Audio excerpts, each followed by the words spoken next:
There's a conversation happening around Fernando Mendoza right now, and I want to be the person who tells you the honest version of it. Not the version engineered to generate the strongest reaction, not the one that surfs the wave of everything Raider Nation is feeling in this moment. The real version, the one where I actually sit with the evidence, set aside the noise, and tell you where I think this situation is genuinely headed, and where I think the people shaping the narrative around it are building something that could hurt this kid before he ever gets the chance to show us what he actually is. Because both things are true simultaneously. The talent is real, the excitement is earned, and the trap being constructed around both of those things is also real. And I think you deserve to hear all three. Let me start with what I actually believe about Mendoza as a football player, because everything else I'm going to say needs to be anchored in that. The arm talent is not a projection. It's not a hope. It is a documented, observable fact that has been confirmed by people who have spent decades evaluating quarterbacks at the professional level. When Kyle Kubiak says he's as advertised, I hear something specific in that language.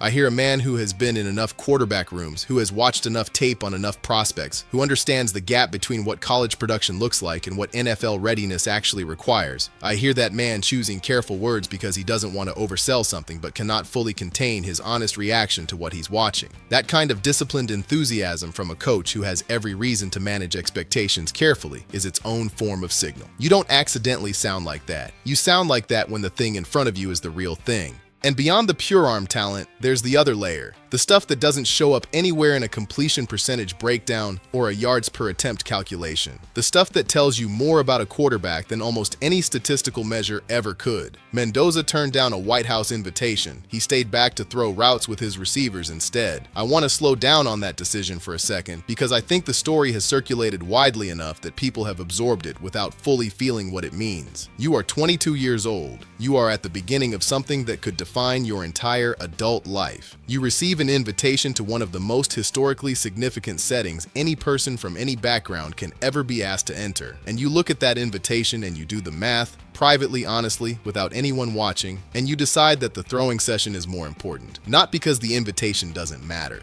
Because you understand with complete clarity what this window demands from you, and you are not willing to give a single hour of it away for anything that isn't directly connected to your preparation. That is not something a coaching staff can install. That is an internal compass that either exists in a person or it doesn't. And when you see it operating in a 22-year-old, you pay attention to it. He's taking pre-practice snaps with Linderbaum before the scheduled work even begins. Nobody required it. Nobody put it on the calendar. He just showed up and did it because that's the person he is. And when I add all of that together, the arm, the preparation habits, the decision-making about how to spend unstructured time, I feel what Raider Nation feels. I feel the weight of it. This one does feel different. Which is exactly why what I'm about to say matters more than the exciting version of this conversation, and why I'm not willing to skip past it just because it's harder to hear. The Super Bowl talk that is built up around Mendoza's first year needs to stop. Right now. Not as a philosophical position about temperance or caution, not as a contrarian pose designed to push back against the current of optimism. It needs to stop because it is not a football argument. It is an emotional argument that has borrowed football language to disguise itself. And the distance between those two things is exactly where quarterback careers get damaged before they actually begin. I need you to think about Patrick Mahomes for a moment.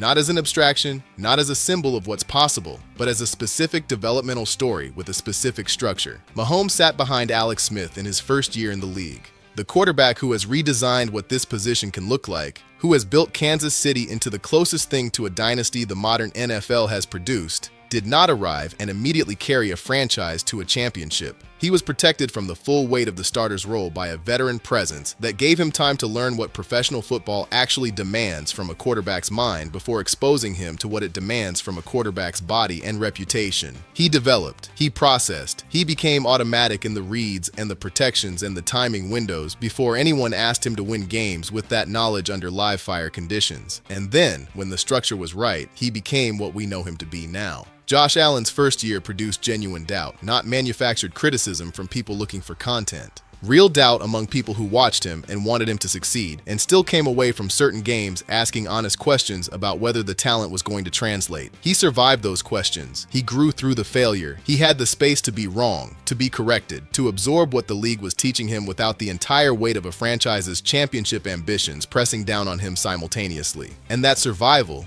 That difficult, unglamorous, patience-requiring developmental process is what eventually produced one of the 5 best quarterbacks in the league. Not the talent alone. The talent plus the process plus the conditions that allowed the process to actually do what it was supposed to do. Those are the optimistic models, the best-case versions of how a young quarterback's journey unfolds in this league, and neither of them had a Super Bowl in year 1. So when the conversation around Mendoza starts framing a first-season championship run as a legitimate expectation rather than a remote fantasy, when serious people start saying this out loud and the idea starts taking root in the fan base, I have to ask the question nobody wants to answer. What happens to Fernando Mendoza when the NFL's learning curve arrives, as it always does, and the gap between what people expected and what he's actually able to produce as a 22-year-old in his first professional season becomes the dominant story? That gap is where careers get derailed before they deserve to be. I've watched it happen. I've watched quarterbacks with real tools, real preparation, real character get submerged beneath a narrative they never asked for, get benched mid-season while everyone scrambled for an explanation, get labeled as busts during a developmental process that simply needed more time and better conditions to produce what everyone originally believed was coming. And the people who built those narratives always believed they were expressing faith in the player. They always thought expectation was a form of support. They were wrong in a way that cost real careers. Now, I want to address something specific that's been shaping the conversation in a direction I think is genuinely misleading. There is a version of the argument circulating that frames patience as a purely organizational and financial calculation, that the only people who believe in a managed approach here are Kubiak and the front office protecting their roster decisions, and that the broader football world has already concluded Mendoza should be under center from the jump. I want to be direct with you. That framing is not accurate. It is a selective assembly of opinion that reached its conclusion emotionally before it looked for evidence. There are legitimate football minds, people who have built quarterback development programs, people who have studied the specific cognitive demands of transitioning from college systems to professional ones, who understand that a structured introduction carries real developmental value for a player in exactly Mendoza's position. Moving from a college offense built around option concepts and designed quarterback movement into the full pre-snap complexity of a West Coast pro-style system is not a modest adjustment. It is a complete reconstruction of how a quarterback's brain processes information before the snap even happens. The reads are different in kind, not just in degree. The protection identification happens faster and requires more simultaneous processing. The timing windows are narrower. We're talking fractions of a second, not the slightly more forgiving windows that college quarterbacks operate within. And the pass rush, at its NFL speed, cannot be simulated in practice regardless of how talented the scout team is or how hard they compete. Inserting a quarterback into that environment before the cognitive processing has become genuinely automatic, before the reads are happening without conscious calculation, before the protections are identified correctly under pressure, before the timing with receivers has been calibrated to NFL precision, doesn't test what the quarterback can become. It tests whether he can survive conditions that were never structured for development in the first place. And there is a real and important difference between those two tests. Let me tell you where I actually stand on the starting question, because I owe you an honest answer rather than a carefully constructed both sides presentation that sounds balanced but doesn't commit to anything. If Kirk Cousins opens the season and the offense looks functional, genuinely competitive, capable of sustaining drives, capable of creating legitimate opportunities for the defense to win football games, then I think the patient approach continues to serve Mendoza's development, and I think you honor it. Not because Cousins represents the future of this organization. Nobody with honest eyes believes that. But because accelerating a timeline before the conditions can actually support, it doesn't help Mendoza become what he's capable of becoming. It just satisfies the impatience of a particular moment at his long-term expense. But if what you're watching in the first month of the season is structural dysfunction, and I want to be careful with that line because early season offensive struggles are normal and they are not the same thing as an offense that genuinely cannot function. If the evidence is pointing toward an offense that is broken at its core with Cousins at the controls, then the calculation changes. At that point, the question shifts from protecting Mendoza's developmental timeline to whether keeping him on the sideline is actually protecting him or just protecting a financial decision that has already exhausted its useful life. And then you find out what he can do, and you trust that the preparation he has been building means the foundation is strong enough to handle whatever the introduction looks like.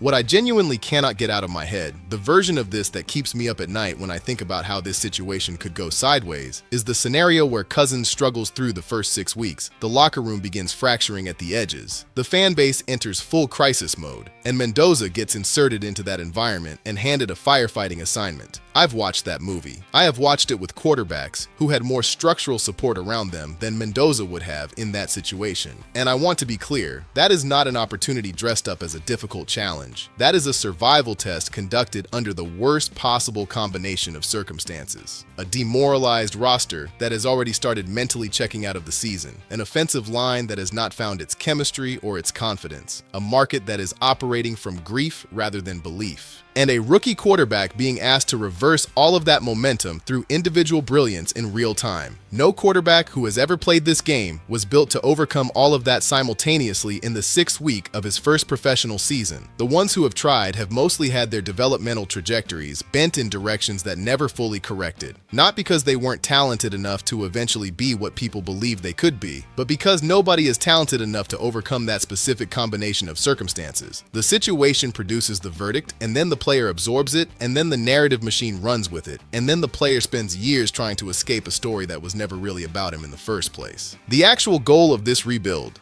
not the version that generates the most electric off-season conversation, but the real strategic goal, is producing a quarterback who can carry this franchise for the next 10 to 15 years. That goal sometimes demands that an organization deliberately resist the most exciting available timeline in favor of the one that actually serves the asset the entire rebuild is organized around. I know that can sound like bureaucratic caution, wearing the mask of long-term strategy, but the distance between moving fast and moving smart is precisely the distance between quarterbacks who become generational cornerstones and quarterbacks who become the cautionary studies that franchises spend years trying to recover from. I want to say something about the energy that Raider Nation is bringing to this right now, because I think it actually matters in ways that don't get acknowledged enough in these analytical conversations. The passion is not nothing. The genuine emotional investment in what Mendoza could mean for this franchise, the collective feeling that this is finally the one, the talent that changes the trajectory, that energy can move things inside a building. It can create real organizational momentum. Under the right conditions, fan conviction can accelerate timelines that deserve to be accelerated. A fan base that is genuinely locked onto a young quarterback and believes in him is a real asset to the people trying to develop him. But that same energy, when it attaches itself to an expectation the player never claimed as his own, transforms into something entirely different. It becomes a gravitational weight. It reshapes how early struggles get interpreted. It erodes the patience that every young quarterback needs during the developmental process that every young quarterback goes through, without exception. And what a developing quarterback needs most is space. Space to fail, without the failure becoming a referendum on his future. Space to learn from the mistakes the league is going to force him into. Space to grow through difficulty without every rough quarter triggering a crisis of faith in the entire direction of the franchise. The support is genuine. The belief in what Mendoza represents is real. But belief that attaches itself to a specific timeline he never set and can't control is not actually serving him. It's serving the emotional needs of the moment at his developmental expense. He has already shown you who he is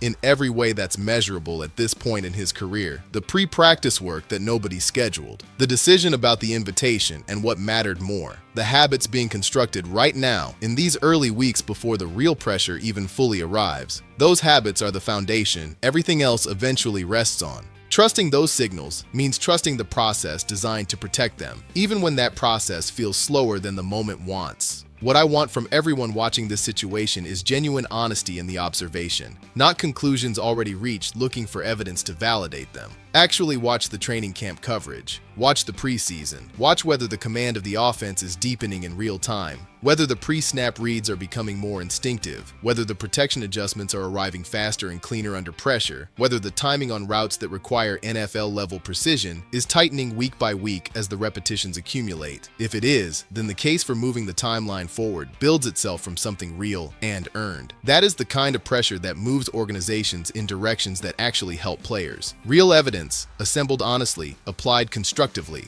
The story that ends well for Mendoza, the version I'm genuinely rooting for, is not the one where the loudest voices in the offseason win the timeline argument. It's the one where the conditions surrounding his first real exposure to NFL starting responsibilities are conditions that give his talent genuine room to operate, where the offensive line has found its identity and built its communication, where the receiving group has developed the kind of shared language with him that only comes from accumulated repetition, the kind where routes are run correctly not because someone is thinking about them, but because they've been internalized completely, where the first time the pocket collapses around him in a game that matters, the response comes from something deep and automatic rather than from a rookie trying to remember what to do. I am genuinely excited about Fernando Mendoza. I want to be clear about that. In a real way, in a way that I haven't felt about the quarterback position in Las Vegas in a long time. What he could eventually become is the kind of thing that makes an organization relevant for a generation. But what he becomes depends entirely on how this transition gets managed, how much the people around him resist the pull of the most exciting possible version of the timeline in favor of the version that actually gets him to the destination.